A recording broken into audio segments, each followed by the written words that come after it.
Today is day 24 of the hardcore 30-day discipline challenge, in which these are the rules for the next 30 days. 1 workout every day, 1 meditation every day, read 5 pages of a book every day, no social media except for allowing myself to post on YouTube, no ultra-processed food, and no watching any TV, videos, or any content. I'll also be sharing my screen time at the end of the video so you can see I'm not cheating. Today is Monday, July the 7th. Let's get into it. 5:30 in the morning, time to get up.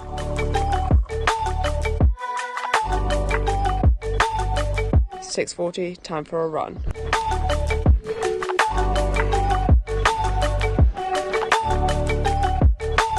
7:20, I just did a 5k, and this morning I did a little bit of work. I'm gonna go home, walk the dogs, do a meditation, have some breakfast, but before I go home I'm gonna see if I can overcome my fear again, filming in front of people if there's people there. But it's been a successful morning. You know what I was thinking about the other day? I was just thinking about how powerful is the person who doesn't care about what anyone else thinks, like they just need their own validation.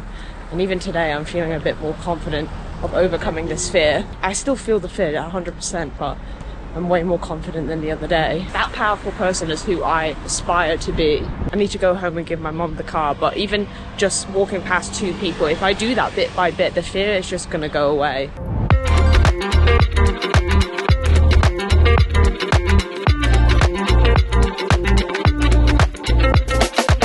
Breakfast, we have the yogurt bowl with the pear, banana, honey, some seeds. Definitely feeling low energy. I think it's because I'm due on, so my hormones are probably all over the place. But it's okay, I'm not going to put too much pressure on today. I did everything I needed to this morning, so it's already been a success, and just going to get stuck into work now.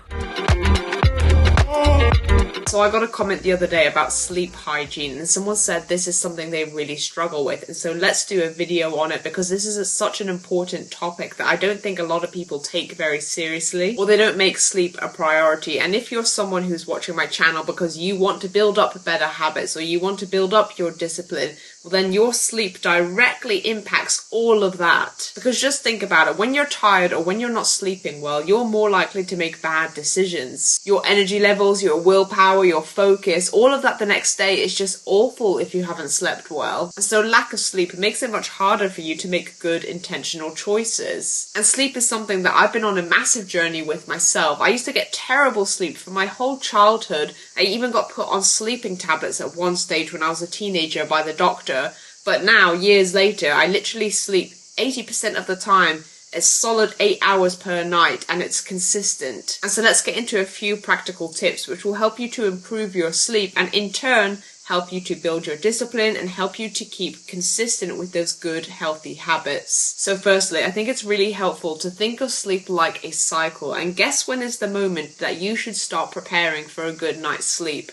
It's from the moment that you wake up in the morning. Because depending on the decisions that you make that day, that is going to determine how you sleep that night. So let's get into a few practical tips. Number 1, limiting caffeine. Caffeine has a half-life of around 5 to 6 hours in most people, which means that when someone drinks their last coffee, around 5 to 6 hours later, there's still 50% of caffeine in their system. And so try and have a cutoff time around 6 to 8 hours before your bedtime. So for example, if you go to bed at around 10 p.m, well, a good time to cut off the caffeine would be at around 2 p.m. And for the people who say, oh, but caffeine doesn't affect me, I don't find it makes me more awake, I would just ask you to try it. Why not just try? Try 1 or 2 weeks with cutting off your caffeine and just see if it makes a difference. The second tip is exercise during the day, because if you're not exerting your energy and you're just moving from the bed to the couch, to the car, to the desk, back to the couch, back to the bed, how can you expect to have a good night's sleep when you haven't actually done anything with your body? You've just been sat down all day not moving. And your body was made to move. It's made to expend its energy. It's not supposed to be sat down all day. And so you need to start moving more during the day. Go for a walk, go for a run, go to the gym, go to a dance class, whatever type of movement appeals to you. Because then at nighttime when you get into bed, your body actually needs the rest, and so then it'll be easier to fall asleep. Now the next tip, a lot of people aren't going to like, and I think this is the tip where I saw the biggest shift in my sleeping pattern,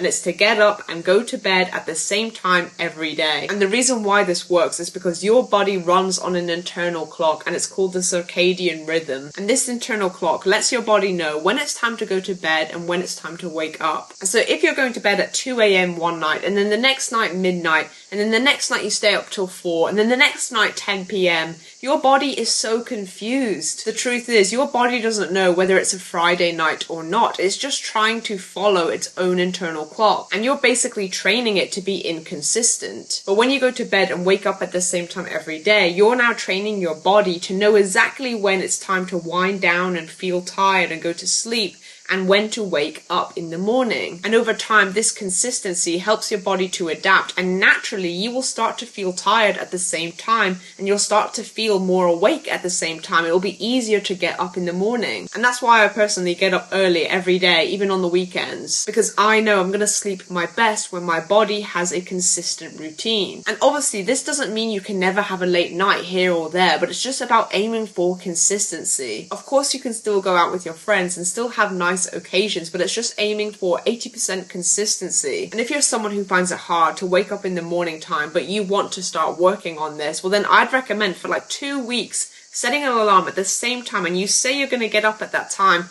and just get up and watch some TV. You don't have to be productive, but whilst you're letting your body adapt, just commit to getting up at the same time. Just get a cup of coffee and sit on the couch and just veg out. But at least you'll be awake, and in time it's going to start to become way easier for you to get up at that time. And finally, the last tip that everybody knows yet nobody does is to put your screens away an hour before bed. And the reason this is so important is because in order for your body to feel tired, it needs to produce a hormone called melatonin. And melatonin is typically produced in the dark, which means the light from your screens is literally blocking that process. It's blocking your melatonin from being secreted, which means that you don't feel tired. And so even if you think you're relaxing, your brain is being wired to stay awake. And then you're there lying in bed wondering why you're not tired, and it's because you're literally blocking your own melatonin from being produced. And so if you actually want to improve your sleep and feel more tired at nighttime, then you need to cut out the screens. Even 30 minutes before bed is still good. And you're gonna have to find something else to do. Read a book, stretch, do some yoga, journal, listen to music, listen to a podcast or audiobook. And honestly, I feel like everyone has heard this point, yet no one takes it seriously. And it's just one of those things where it's like, do you want better sleep or not? Because if so, well then you have to make a conscious effort to change your nighttime routine. And yeah, it's gonna feel boring if you're used to scrolling before bedtime. Sometimes I feel bored before bed. Sometimes I'm just lying there thinking to myself, but I also get good sleep.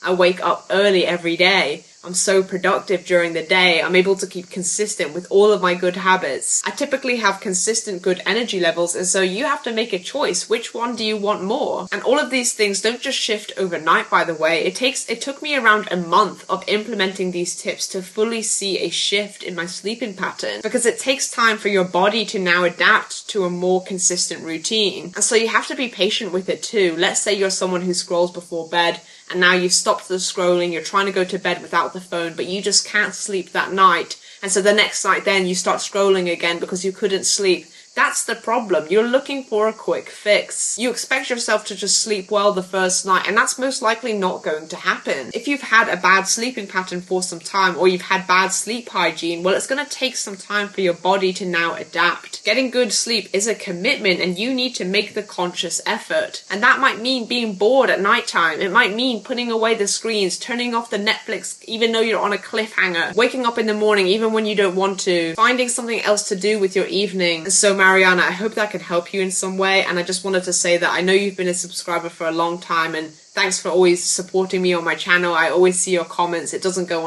unnoticed, and I appreciate you being here. It's currently 1:30. I'm gonna go and get lunch now and crack on with the day. Lunch is some kimchi with basmati rice and chicken.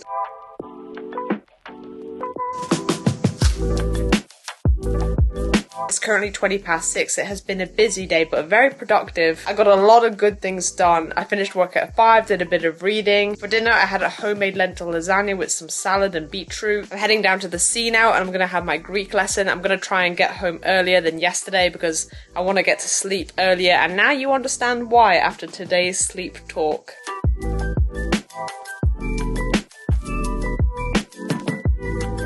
It is currently 20 to 9. I got back from the sea like 20 minutes ago. And yeah, today was one of those days where I was like so productive, got everything done, ticked off everything on my list, but like I'm just feeling flat and low energy. I'm gonna wind down for the evening, no screens, listening to music, chilling, maybe journaling. You know what I mean? Because we want to sleep well over here. So let's do a screen time check. Today is 1 hour 9 minutes, the top being CapCut for half an hour, and then I did post on YouTube. The reason YouTube's not coming up is because I deleted the app. I forgot that I was going to do the screen time. This might sound weird, but I literally always post my shorts and then I delete the app. Like, I never have the app on my phone. It's just something I always do because it stops me from going on it and it stops me from opening it up. And that's it. I hope you have a good night and I will see you tomorrow.